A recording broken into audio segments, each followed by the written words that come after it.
Welcome back to Pro Sports in the Know. Today we've got a very interesting video about the Lakers' early season success, as well as some areas that they've improved in from last year and some areas that they need to improve on if they want to continue to be contenders, in my point of view. Make sure you guys subscribe if you're new to the channel and like the video if you guys do enjoy. It really helps me out with the YouTube algorithm and I really do appreciate it. Alright, and the main question we're really going to be outlining throughout this whole video is what were the Lakers successful with in their 2020 championship run, right? So my first topic I want to talk about here is what are they doing better than last year in terms of the 2024 Lakers, right? Right now we're looking at their offensive rebounding. In 2020, whenever the Lakers won the championship, they were 8th in offensive rebounds at 10.7 per game with a 24.5% offensive rebound percentage. In 2023, they were obviously first-round exits to the Denver Nuggets in 6 games, where they were actually 30th in offensive rebounds, which was last, and they were at 19.9% offensive rebound percentage, which was also last. And in 2024, you know, right now they're actually doing pretty solid at 11.3 offensive rebounds per game, which is only 16th, but they do have a 26% offensive rebound percentage. Obviously, these stats are not very reliable currently for 2024 because it's only been 3 to 4 games for most teams, and there's not a large enough sample size to rely on. But really what I'm focusing on here is that we're seeing JJ Redick crash the glass a lot more. And I think that this is something that they got away from in 2023, which is why they weren't successful. Next up, something else that is really helping them is their spacing, right? Spacing in the NBA and really in basketball in general, as my coach says, is the way that your offense breathes, right? And, you know, how do we know that the offensive sets are working that they're running and basically that their spacing is working, right? I want to really look at their offensive rating, which is basically measures their points per 100 possession. It's super simple. In 2020, they were 11th at 112. 2023, they were 15th at 115.9. 2024, they're currently 5th at 117.9. Once again, pretty early in the season, but the sets that JJ Redick has been able to drop has really impressed me, especially with sideline out of bounds and baseline out of bounds, right? And they are getting more points per 100 possession than they were last year and in 2020, which means that they really do have more wiggle room to be contenders this year because, you know, obviously 2020, they didn't have as many points as they're scoring now. So this is definitely something that JJ Redick is doing really well, and I'm really excited to see if they are able to continue this as the season goes on. Something else I want to focus on here on the offensive side of the basketball is their turnover percentage. So turnover percentage, if you guys don't know, it's actually really simple. It's just the percentage of possessions that end in turnovers per 100 plays. So let's just dive into these numbers and then I'll dive in deeper about basically what this means for the Lakers, right? In 2020, when they won the championship, they were 23rd at 13.3%, not the best at all. 2023, they saw a little bit of improvement from those 3 years with a 12.5 percentage at 20th. But really what I want to headline here is this year they're at 11.2%, which is 6th in the entire NBA. This is really great, right? Because obviously you're going to increase your odds to win the game because you're getting less turnovers. They're going to win the turnover battle most of the time. And I mean, if you played basketball before, achieving an 11.2 turnover percentage is really, really hard to do due to the mental focus you need the entire game, right? And I think really this turnover percentage is because of JJ Redick instilling discipline in his guys. Because if you want to be championships contenders, you have to be consistent throughout the whole season. All right, and something else I want to go back on here is their offensive sets. And I kind of did talk about this obviously, but I also want to look at their offensive fluidity as the season's gone on, right? In the preseason, we saw them run a lot of horn sets, and we have seen that also in regular season as well. And basically that's whenever you have 2 guys at the elbow, and they're doing a lot of options out of this, right? They're having someone set a back screen potentially for a wide open backdoor layup. I saw that in the preseason, I believe in early October.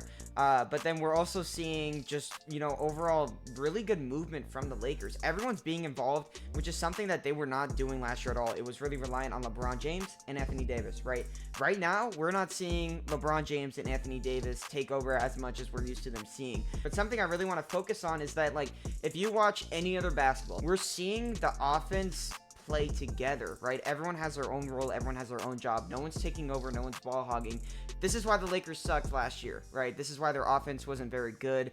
And I think that this year with JJ Redick as their new coach coming in, we're seeing more fluency, right? And I think that this is going to be really important for them to win basketball games because without that fluency, if someone like LeBron James isn't doing well one game, your offense can't do anything. And so I think that right now, JJ Redick has just been putting on a show for the Lakers, and he's really been the main reason why they're winning so many games. You know, looking at everything together, right? So we're looking at the turnover percentage, offensive rebounds, the sets.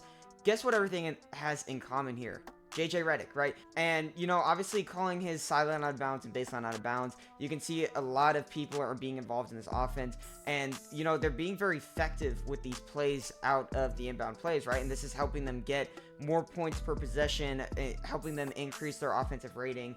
And, you know, obviously, as far as turnovers go, some may argue that, you know, it's kind of just a part of the game that cannot really be controlled. But even myself as a basketball player, in our basketball practices, which are going on right now, we have certain drills that, you know, if you turn the ball over, let's say, then you have to run, right? It's not to make you scared, because obviously you don't want a team that's scared, but it's really to hold you accountable for your turnovers, right? Just looking at the Lakers here, like 11.2% turnover percentage, that is insane. If they're able to keep this on for the entire season, this is going to help them win so many basketball games. All right, now, obviously, not everything can be amazing, especially in the NBA with how good all the other teams are and all the other players are. So let's go ahead and talk about things that they can improve on. This season, something that they really need to improve on if they want to be even like more of contenders, in my opinion, like on the Celtics level, which right now their offense actually is, in my opinion, almost at the Celtics level, because they're really getting everyone involved.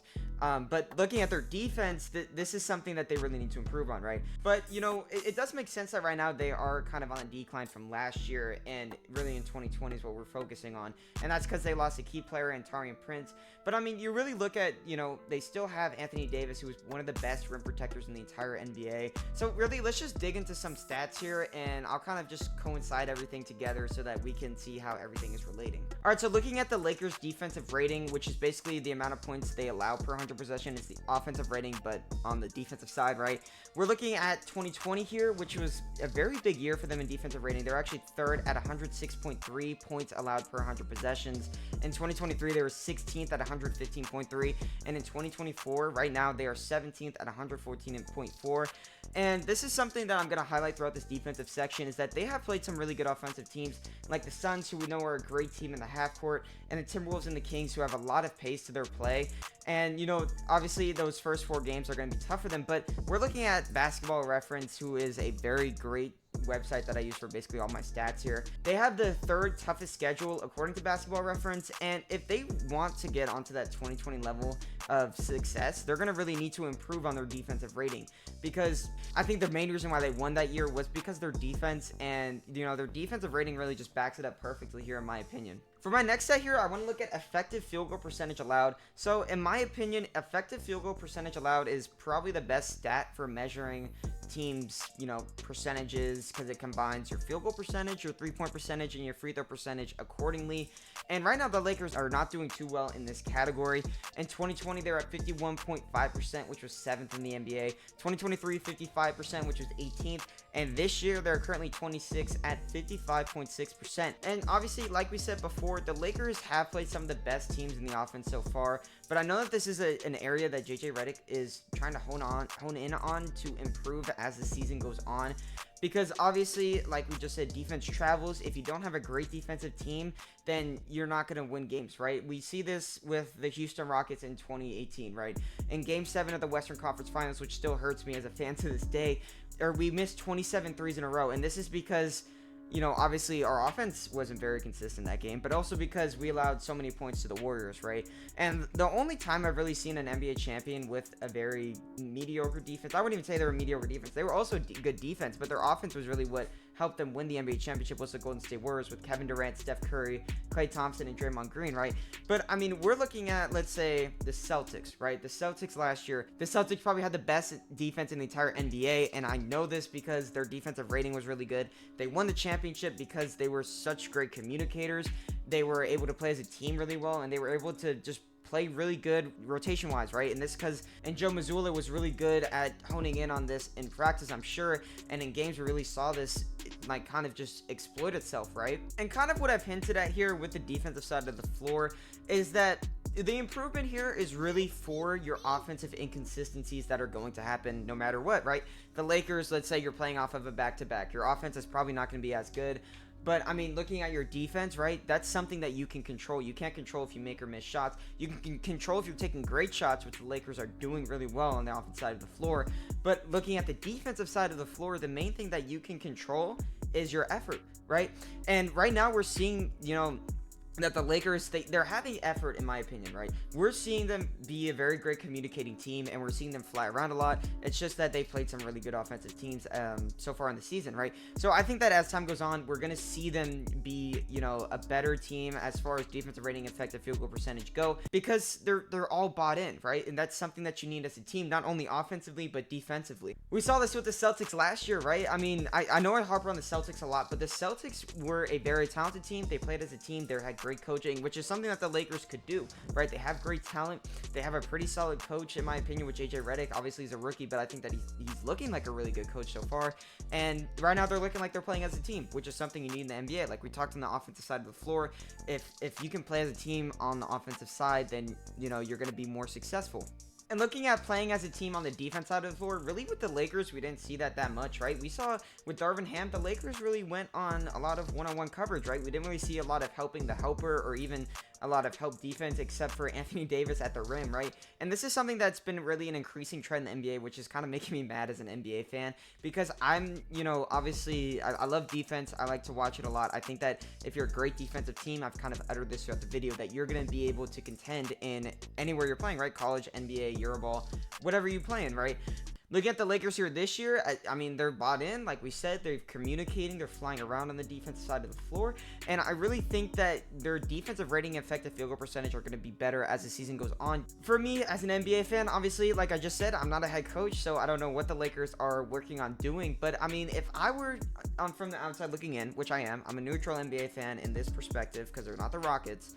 I think that the Lakers really just need to hone in on their defense. Their offense looks amazing, and their defense right now, it still looks great because they're playing as a team. It's just something that they need to improve on as the season goes on, right? As far as if they need to add some techniques in, if they need to work more just on man-to-man, what their identity is on the defense side of the floor, which is something that I really do want to talk about as well, is that the Lakers seem to have an identity on the offensive side of the court. On the defensive side of the court, I think they're still trying to develop that identity, which is really kind of what is, I think, separating them from being a solid defensive team and a great defensive team. Offensively, like we said before, they're playing as a team. That's their identity now. They're going to play as a team. They're going to come at you with a lot of sets. They're going to be organized, right? I think that's great. Defensively, we need the same type of identity, and I think that, you know, with Darvin Ham, he put a lot of wounds into this team, and I think that, you know, obviously JJ Redick's trying to put band-aids on those wounds, but it's going to be really hard for him to do that, right? Because obviously wounds have to take time to heal, and I think as time goes on, like we just said, defensive rating, effective field goal percentage, it's going to go down, and the defense for the Lakers is just going to look amazing, and they're going to look like even more of contenders than they are right now. Now, everything I just said could mean nothing, right? All these stats could mean nothing. It's only 4 games. The Lakers could completely fall apart, which we've seen happen before, or God forbid that they sustain injuries. And if that happens, obviously their season is in jeopardy, right? But I mean, instead of thinking of this negatively, like if those were to happen, I think it's really important to recognize that this Lakers team actually looks bought in and well coached for the first time in forever, which I think is amazing because you have all the talent you need, and now you just got all the coaching, and everything is just going to sync together perfectly if they're able to have a coherent mindset of winning basketball games, right? And I think that that's what they're doing here. So if you guys like this video, make sure you guys like it. Like I said at the beginning of the video, if you guys subscribe, I really do appreciate it. Thank you guys so much for making it through this video. I will be streaming Saturday about football. If you guys were wondering about the football upload, it will be on Saturday. Anyway, thank you guys so much for watching, and I'll see you guys on Saturday. Peace.